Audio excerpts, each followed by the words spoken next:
In today's video, I'm going to teach you how to create a blank page inside Chrome, stack multiple page layout grid sections on a single canvas, assign anchors to each section, build top menu links that connect to those anchors, and then test smooth scrolling on the live page.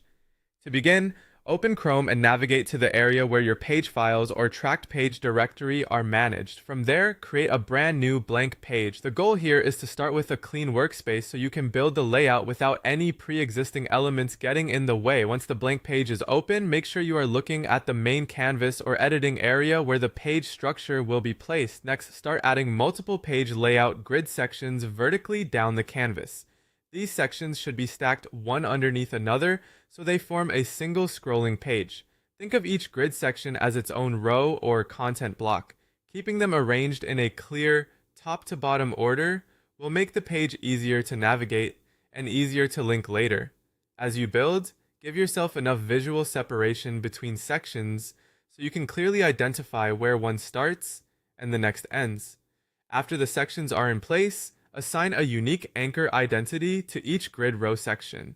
Each section needs its own distinct target so the page can scroll directly to it when a link is clicked. For example, you might use simple anchor names like Section 1, Section 2, and Section 3. The important thing is that every section has a different identifier and that each anchor is attached to the correct block level section component. This creates the internal destinations your menu will use. Now move to the top navigation area and build your menu links. For each menu item, use an anchor path that matches one of the section targets exactly. So if a section has the anchor identity section 1, the corresponding menu link should point to #section 1.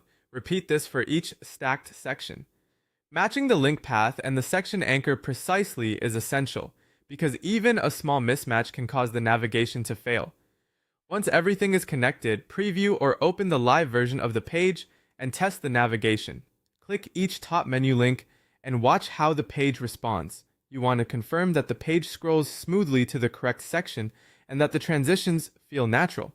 Check every linked destination one by one so you can verify that the layout, anchors, and scrolling behavior all work together correctly.